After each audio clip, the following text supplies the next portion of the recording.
আসসালামু আলাইকুম রহমতুল্লাহ। সুপ্রিয় দর্শক, ছাত্রদল নেতা আমানুল্লাহ আমান বলেছে, আপনারা স্ক্রিনে দেখেন, যুগান্তরের নিউজ, আসমানে ফয়সালা হয়ে গেছে, তারেক রহমান আগামীর প্রধানমন্ত্রী। এরপর জনকণ্ঠের নিউজ দেখেন, আসমানে ফয়সালা হয়ে গেছে, তারেক রহমানই আগামীর প্রধানমন্ত্রী। তো আমরা আসমানের একটা প্রতিনিধি দেখতে পেলাম বাংলাদেশে। রাসূল সাল্লাল্লাহু আলাইহি সাল্লাম এর ইন্তিকালের পর থেকে আবার আর একটা প্রতিনিধি আমরা দেখতে পেলাম যে আসমানে কি ফয়সালা হয় সেটা জমিনে সে বলে দেয়।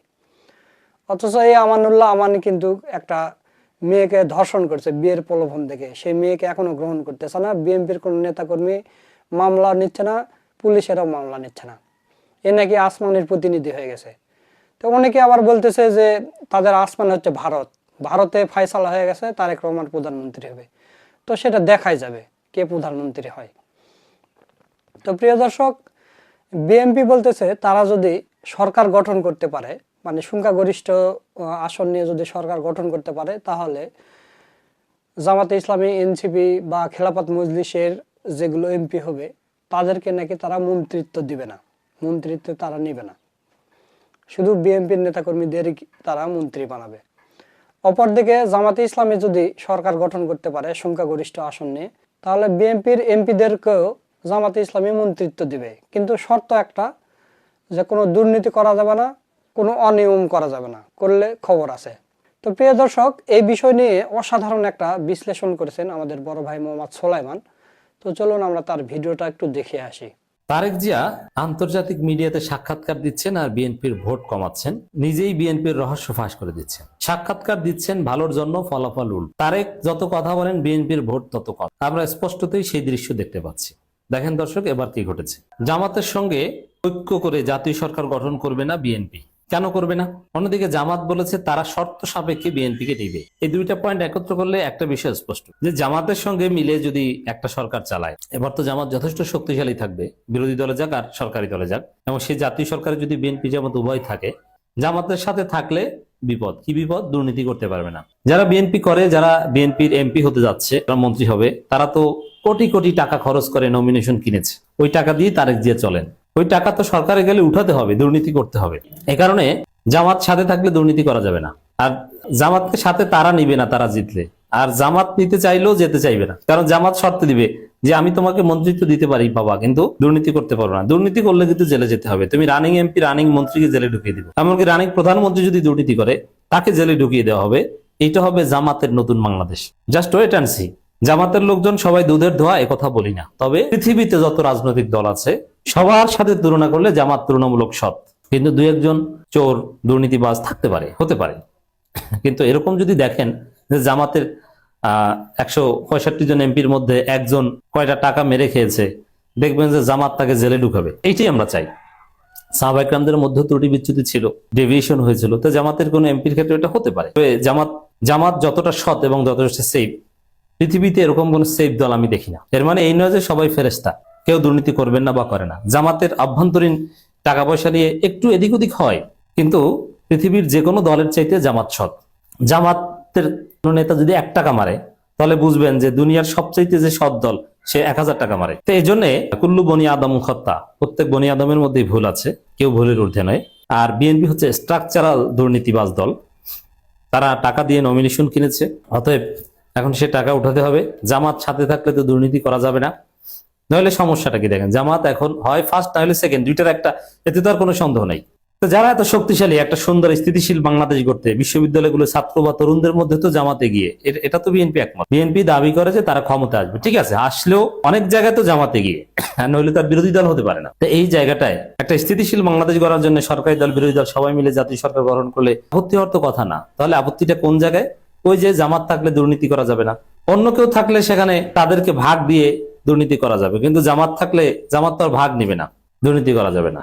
এই জায়গা হচ্ছে সমস্যা দর্শক। এজন্য জামাতের সঙ্গে ঐক্যের সরকার গঠন করবে না বিএনপি, এটা তারেক রহমান সাফ জানিয়ে দিয়েছে। রহস্য এটাই। এবার আসেন তারেক জিয়ার এই সাক্ষাৎকার বিশ্লেষণ করি। দর্শক, তারেক জিয়া বিপদে আছেন বেচারা।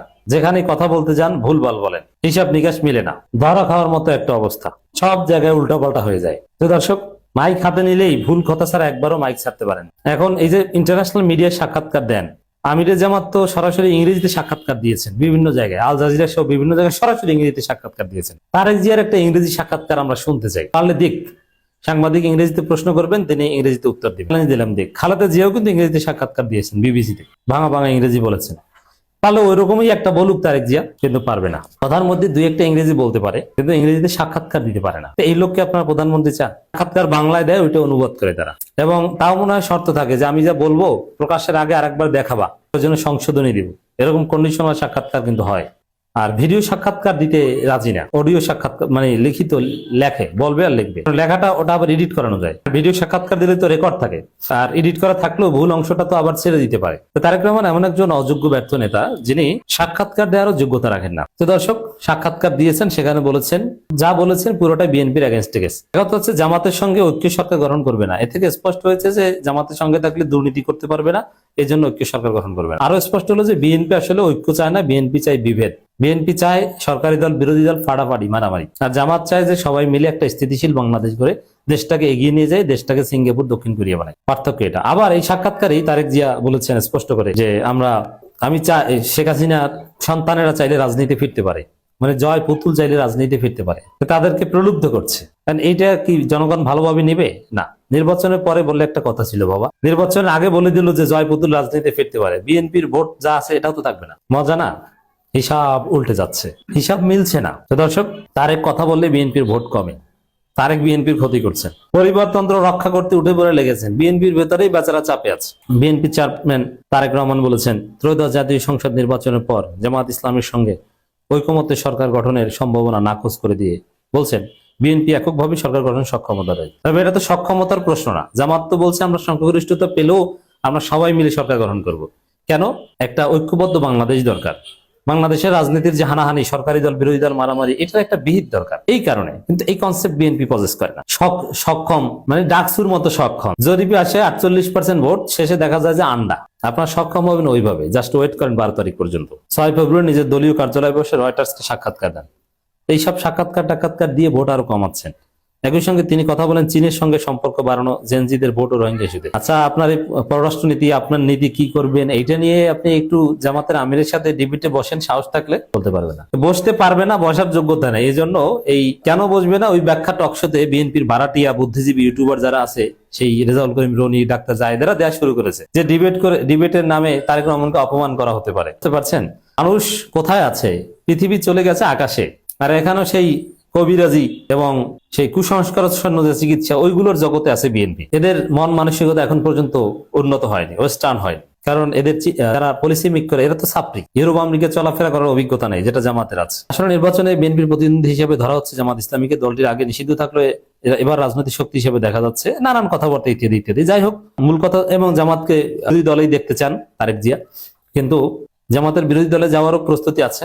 কিন্তু তারেক জিয়া আছেন ঝুঁকিতে, মার্জিনে। তার বিরোধী দলে যাওয়ার কোনো প্রস্তুতি নাই। এই বিরোধী দলে গেলে কি, এটা তার ইশতেহারে নাই। ওভারঅল তারেক জিয়া ঝুঁকিতে আছে।